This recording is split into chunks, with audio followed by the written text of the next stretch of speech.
చాలా అద్భుతంగా ఉంది. వదిలేస్తే మొత్తం తినేస్తాను. నా సరదా తీరేంత కొంచెం ఇంకొక తిని వదులుతాను. కానీ చాలా బాగుంది. కానీ ఎంత తిక్కుగా ఉంది మీ ఇక్కడ. So nice. నమస్తే నాగేశ్వర్ గారు. ఆప్ను ఓడించడానికి భారతీయ జనతా పార్టీ కాంగ్రెస్ని పంపించింది. అండ్ ఇండియా కూటమి లోక్సభ ఎన్నికలకు మాత్రమే, అసెంబ్లీ ఎన్నికలకు కాదు అంటూ ఉన్నారు ఆప్ అధినేత కేజ్రీవాల్. ఒకసారి కేజ్రీవాల్ బయట ప్లే చేయండి. सबका था हमारा कोई गठबंधन नहीं है कांग्रेस के साथ. नहीं कोई गठबंधन होता तो विसावदर में चुनाव क्यों लड़े वो लोग? विसावदर में वो हमें हराने के लिए आए थे. बीजेपी ने कांग्रेस को भेजा था इनको हराओ, इनके वोट काटो. वो इंडिया अलायंस लोकसभा का था. हमारा कोई गठबंधन नहीं है कांग्रेस के साथ. नहीं कोई गठबंधन होता तो विसावदर में चुनाव क्यों लड़े वो लोग? विसावदर में वो हमें हराने के लिए आए थे. बीजेपी ने कांग्रेस को भेजा था इनको हराओ, इनके वोट काटो. वो इंडिया अलायंस लोकसभा का था. हमारा कोई गठबंधन नहीं है कांग्रेस के साथ. नहीं कोई गठबंधन होता तो विसावदर.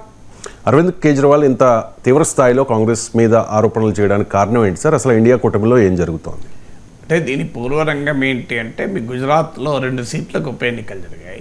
ఒక సీట్లో బీజేపీ గెలిచింది, ఇంకో సీట్లో ఆమ్ ఆద్మీ పార్టీ గెలిచింది. అది Aam Aadmi party sitting seat కూడా.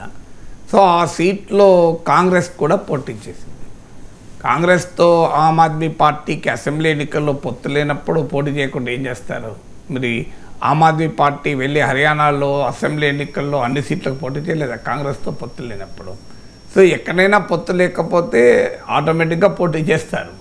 కానీ హర్యానాలో ఆప్ను ఓట్ కట్టర్గా బీజేపీకి ఉపయోగపడుతోంది అని కాంగ్రెస్ ఆరోపించినట్లు కాంగ్రెస్ పార్టీ ఓట్ కట్టరు బీజేపీకి ఉపయోగపడుతుంది అని కేజ్రీవాల్ వాదన. రాజకీయ పార్టీలు ఎట్లుంటాయంటే, మాకు మిత్రపక్షాలన్నీ బేషరతుగా ఏమీ ఆశించకుండా వాళ్ళ పార్టీ దుకాణం మూసుకున్న మంచిదే, మాకు మద్దతు ఇవ్వాలని కోరుకుంటారు. రాజకీయాలు అలా ఉండవు కదా.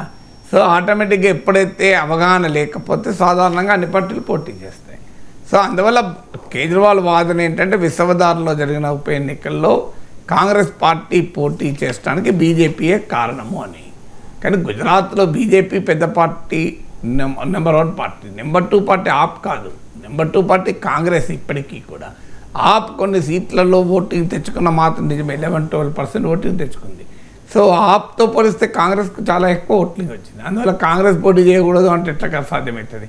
ఒకటి, కాంగ్రెస్ ఏమైనా నామమాత్ర పార్టీ అయితే అర్థం ఉంటుంది. నామమాత్ర పార్టీ అయినా కూడా ఉనికి కొరకు, ఎగ్జిస్టెన్స్ కొరకు పోటీ చేస్తారు. రాజకీయ పార్టీ పెట్టుకున్నది మిత్రపక్షాలకు సహకరించడానికి కాదు కదా. రాజకీయ పార్టీలు పెట్టుకున్నది ఎవరి ఉనికిని వాళ్ళు పెంచుకోవడానికే చేస్తారు. సో కేజ్రీవాల్ అనేది ఏంటంటే, ఆప్ బీజేపీల మధ్య పోటీ జరుగుతున్న సమయంలో కాంగ్రెస్ పోటీ చేయడం ద్వారా బీజేపీ వ్యతిరేక ఓటు చీల్చింది కనుక బీజేపీకి ఉపయోగపడ్డది. బీజేపీనే కాంగ్రెస్ పంపించిందని. బీజేపీ పంపిస్తే కాంగ్రెస్ ఎందుకు పోటీ చేస్తుంది? దేశ రాజకీయాల్లో ఆప్ బీజేపీ కాదు కదా పోటీ పడేది. దేశ రాజకీయాల్లో కాంగ్రెస్ బీజేపీ కదా పోటీ పడేది. అందువల్ల దేశ రాజకీయాల్లో కాంగ్రెస్ ప్రధాన ప్రత్యర్థి, గుజరాత్లో కూడా కాంగ్రెస్సే ప్రధాన ప్రత్యర్థి. అలాంటప్పుడు కాంగ్రెస్ పార్టీ పోటీ చేస్తే బీజేపీ కోసం పోటీ చేసిందని ఆరోపిస్తే ఎట్లా? ఓకే, విసవదార్ బై ఎలక్షన్లో పోటీ బీజేపీకి ఆప్కు మధ్య ఉన్నమాట నిజం. అందులో కాంగ్రెస్ పోటీ చేయడం పైన ఆప్కు కోపం ఉంటే ఉండవచ్చు. అందువల్ల రాజకీయ పార్టీలు ఎప్పుడైనా ఇలాగే వ్యవహరిస్తాయి. నేను అందుకే ఉదాహరణ చెప్పాను, హర్యానాలో కాంగ్రెస్కు ఆప్కు పొత్తు కుదరక ఆప్ రాష్ట్రమంతా పోటీ చేస్తే కాంగ్రెస్ అదే రకమైన ఆరోపణ చేసింది, అంటే బీజేపీకి లాభం వేయడానికి ఆప్ పోటీ చేస్తుందని. సో ఈ విమర్శలు ఎక్కడైనా ఉంటాయి, సహజం.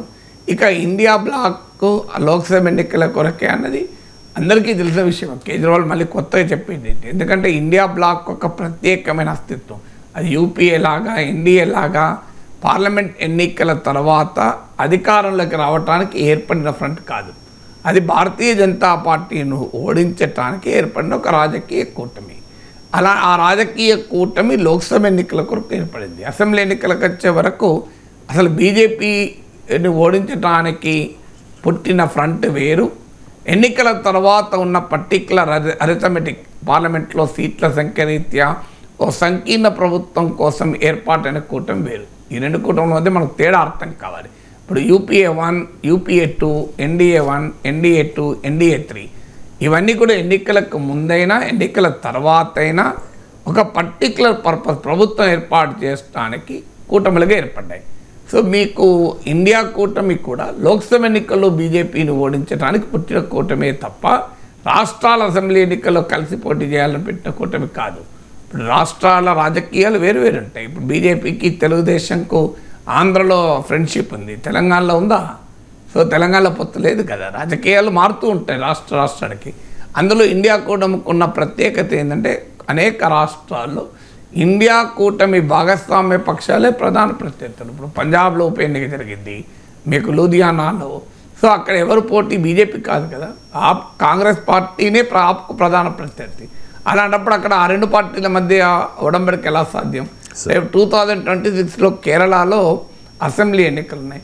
ఆడ ప్రధాన పోటీయే కాంగ్రెస్ వర్సెస్ సిపిఎం. కాంగ్రెస్ నాయకత్వంలో ఉన్న యూడిఎఫ్కు, యునైటెడ్ డెమోక్రటిక్ ఫ్రంట్కు, సిపిఎం నాయకత్వం ఉన్న ఎల్డిఎఫ్, లెఫ్ట్ డెమోక్రటిక్ ఫ్రంట్ మధ్యనే పోటీ. బీజేపీ ఇది డిస్టెంట్ థర్డ్ ప్లేస్. అందువల్ల ఆడ బీజేపీకి వ్యతిరేకంగా కాంగ్రెస్ సిపిఎంలు కలవడం అనే ప్రశ్నే ఉత్పన్నం కాదు. సో బీజేపీకి వ్యతిరేకంగా ఇండియా భాగస్వామ్య పక్షాలు ఏకంకయ్యే రాజకీయ కాంటెక్స్ట్ ఉండాలి కదా. పంజాబ్లో బీజేపీ ఇది డిస్టెంట్ ఫోర్త్ పార్టీ. మీరు అక్కడ కాంగ్రెస్ ఆప్ ప్రధాన ప్రత్యర్థులు, వాళ్ళిద్దరు బీజేపీకి వ్యతిరేకంగా ఎట్లా కలుస్తారు? బెంగాల్ ఉంది, బెంగాల్లో బీజేపీ, మమతా బెనర్జీ, తృణమూల్ కాంగ్రెస్ల మధ్య ప్రధాన పోటీ ఉన్నప్పటికీ చారిత్రకంగా చూసుకున్నప్పుడు సిపిఎంకు తృణమూల్ కాంగ్రెస్కు పడదు. తృణమూల్ సిపిఎం 34 ఏళ్ల పాలనను ఓడించి తృణమూల్ కాంగ్రెస్ అధికారంలోకి వచ్చింది. ఇప్పుడు సిపిఎం ఎవరితో కలుస్తుంది? తృణమూల్ కాంగ్రెస్ ఎట్లా కలుస్తుంది?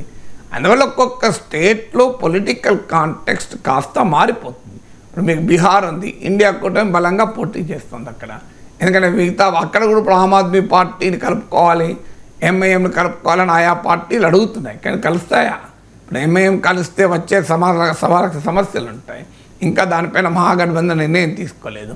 ఇప్పుడు ఆమ్ ఆద్మీ పార్టీకి హర్యానాలో ఎక్కువ సీట్లు అడిగింది, కాంగ్రెస్ పార్టీ అంగీకరించలేదు. అందువల్ల ఒక్కొక్క స్టేట్లో, మధ్యప్రదేశ్లో అసెంబ్లీ ఎన్నికల సమయంలో సమాజ్వాదీ పార్టీ ఎక్కువ సీట్లు అడిగింది, కాంగ్రెస్ అందుకు ఒప్పుకోలేదు.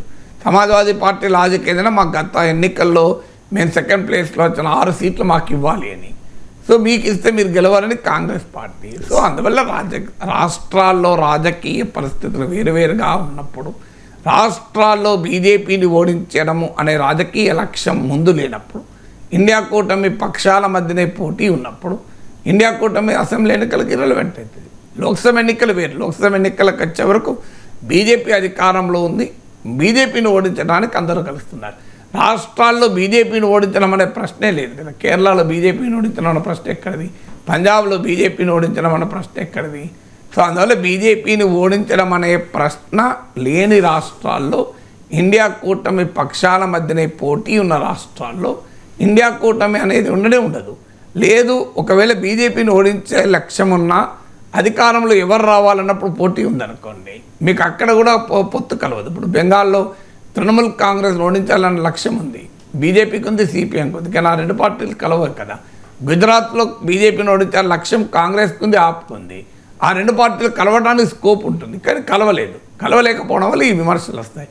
అందువల్ల ఒక్కొక్క రాష్ట్రానికి రాజకీయ నేపథ్యం మారిపోతుంటుంది, లక్ష్యాన్ని బట్టి ఏకమవుతారు. ఇప్పుడు క్రికెట్ మ్యాచ్, టెస్ట్ మ్యాచ్ అనుకో, ఇండియా ఆస్ట్రేలియా టీంలో ఆస్ట్రేలియా ఉంటారు, యూకే టీం, బ్రిటన్ టీంలో బ్రిటన్ ఉంటారు, న్యూజిలాండ్ టీంలో న్యూజిలాండ్ ఉంటారు, ఇండియా టీంలో ఇండియా ఉంటుంది. అదే ఐపీఎల్ అనుకోండి, అలా ఉండదు కదా. ఇండియన్ బ్యాట్స్మెన్ వర్సెస్ ఇండియన్ బౌలర్లే ఫైట్ చేస్తుంటారు. Australia batsmen, Indian batsmen, New Zealand వాళ్ళు, యూకే వాళ్ళు అంతా కలిసి పోటీ చేస్తారు. సో మీకు రంజీ ట్రోఫీ వచ్చింది అనుకోండి, నువ్వు ఏరియా వాళ్ళు ఆ ఏరియాకి పోటీ చేస్తారు.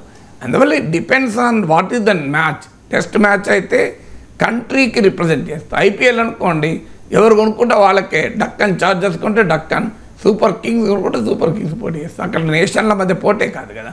సేమ్ మీకు ఒక టెస్ట్ మ్యాచ్, ఐపీఎల్ మ్యాచ్ లాగానే లోక్సభ ఎన్నికల్లో పోటీ వేరుంటుంది, ఆయా రాష్ట్రాల ఎన్నికల్లో పోటీ వేరున్నప్పుడు ఆటోమేటిక్గా అలాగే ఉంటుంది. మీకు ఐపీఎల్ మ్యాచ్ చూస్తే ఇదేంది, ఆస్ట్రేలియా వాడు ఇండియా వాడు కలిపి ఇంకో ఇండియన్ మీదనే పోటీ పడుతున్నారు. That is the character of IPL కదా.